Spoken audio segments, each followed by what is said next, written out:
A shadow group in the U.S. government believes that extraterrestrials are in fact demonic entities.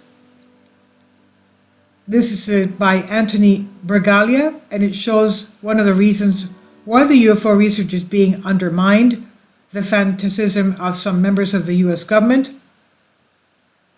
A surprising new analysis and an overview of the available reports reveal that within the U.S. defense and intelligence agencies lies a shadow group that is influential, fantastically religious, and that actively undermines UFO studies by the government and its associated program managers, believing that UFOs are demonic. An ongoing investigation into this bizarre and unscientific situation seeks to call fundamentalists who want to dismantle such programs by name, and in doing so, they destroy the professional reputation and advancements of science. Incredibly, these extreme evangelicals believe that these aliens, quote unquote, are demonic and that those who study them are playing with fire. They are working from within to put pressure on these military and intelligence programs and on the professionals involved in examining the phenomena. It has been over 2 years since the New York Times revealed the existence of Advanced Aerospace Threat Identification Program, ATIP for short, of the U.S. Pentagon. The program had a recognized budget of $22 million and ran from 2007 to 2012. It produced military radar reports, weather camera images, and detailed UFO sighting reports, now officially referred to as unidentified aerial phenomena, UAPs. Former ATIP program manager, intelligence officer Luis Elizondo, also confirmed the existence of a collection of foreign materials similar to metals recovered by civilians and military personnel, apparently as UFO waste or collision items. Federal contracts were assigned to Bigelow Aerospace for the modification of facilities near Las Vegas, Nevada, to house and test these items from UFO crashes. The Bigelow Aerospace is owned by Robert Bigelow, a billionaire and a major financial contributor to UFO causes, close to Senator Harry Reid and other influential individuals. But it goes far beyond that. Luis Elizondo, predecessor PhD rocket scientist Beltway, endured efforts by religious fanatics to inflict professional ruin on him because the data he was gathering was a threat to their belief system.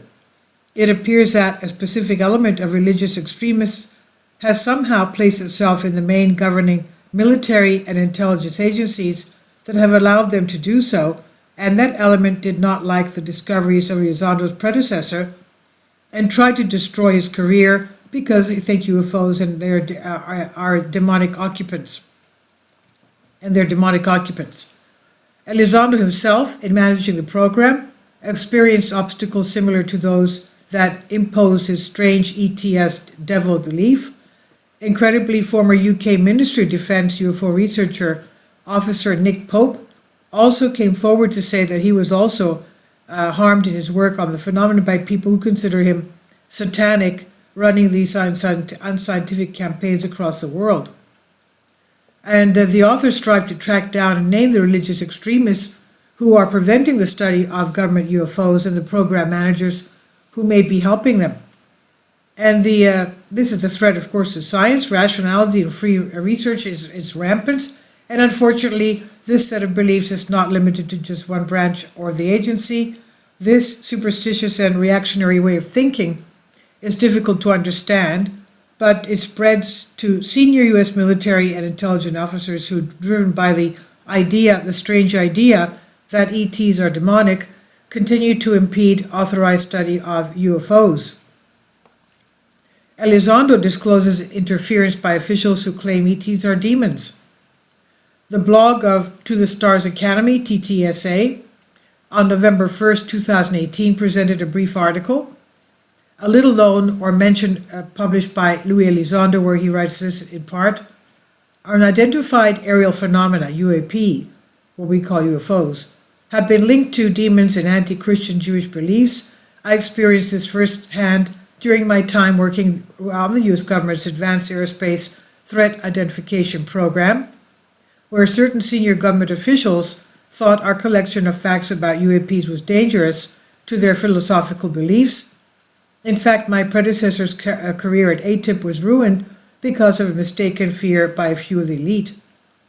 Rather than accepting the data provided by high-ranking rocket scientists, they decided that the data was a threat to their belief system and instead destroyed their career because of it.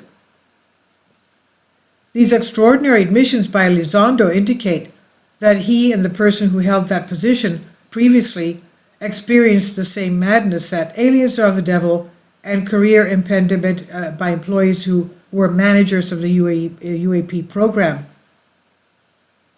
The program scientists whose career was destroyed by anti-UFO religious fanatics. The product is one of the series of advanced technology reports produced in financial year 2009 under the Defense Intelligence Agency Defense Warning Office's Advanced Aerospace Weapons System Application. Comments or questions pertaining to the document should be addressed to James T. Lakatsky, AAWSA Program Manager, Defense Intelligence Agency. Dr. James Lakatsky is not a household name in the UFO world, but he should be. He was the program manager for the Pentagon's UFO study shortly before Louis Elizondo, and Elizondo provided clues about Lakatsky in his post, and these clues and others led to the name of Lakatsky thanks to the brilliant work of Keith Basterfield, a longtime Australian UFO researcher and writer, and Roger Glasso, Swedish UFO researcher, specializing in archiving documents obtained under the Freedom of Information Act. They learned about an Advanced Aerospace Weapons Systems Application Program, AAWSAP. Glessel says that AAWSAP, if not the same thing, seems to be closely related to ATIP. Support for this has now come from several sources. Now, how does the religion faction, incorporated into military intelligence, prevent the authorized study of UFOs? There are several possible ways: depreciation and verbal harassment, isolation, not answering questions, denying or delaying the necessary resources, issuing poor performance reports, and limiting program staff. Finding and losing Lakatsky.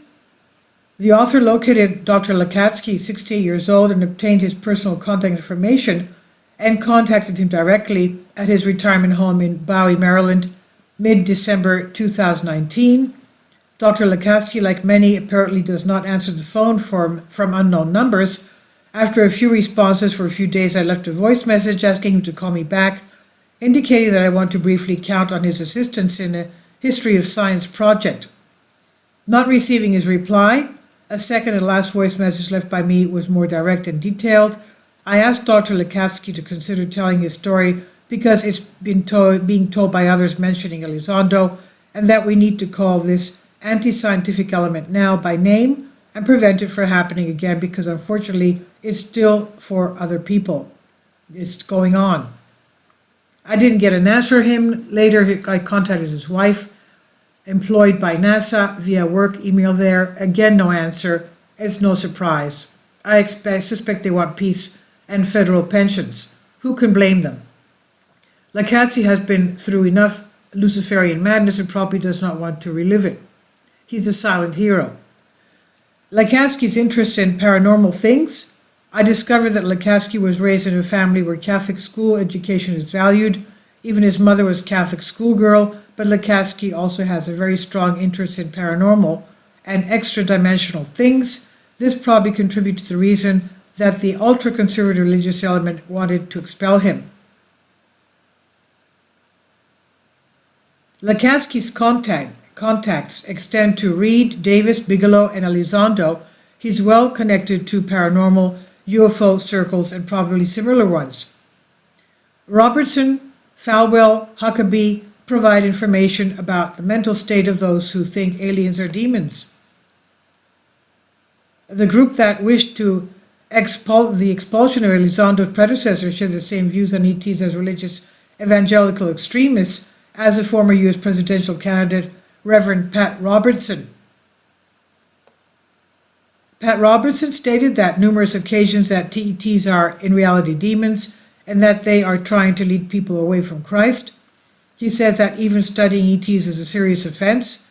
He says the Bible says that the earth belongs to man, but the heavens belong to the Lord. He gave us the earth, Robertson warned of ETs. These things are at best nothing lifeless, intelligent, and demonic. They are not a host of heaven. They are fallen angels, he said.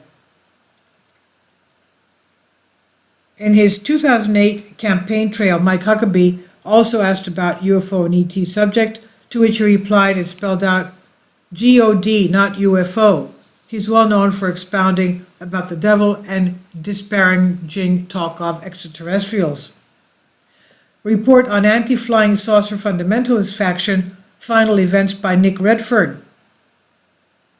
Nick Redfern, renowned writer, authored the groundbreaking book Final Events in 2010, containing the first real examination of organized facts within the government to promote the belief that ETs are really deceitful, demonic, fallen angels. By calling part of that element the elite Collins, its sources and reports are reliable and spanning a period of years. And Newsweek claims Christian extremists have infiltrated the Department of Defense. Giving the names of authorities that hinder the government in its research on UFOs. Why is this wicked?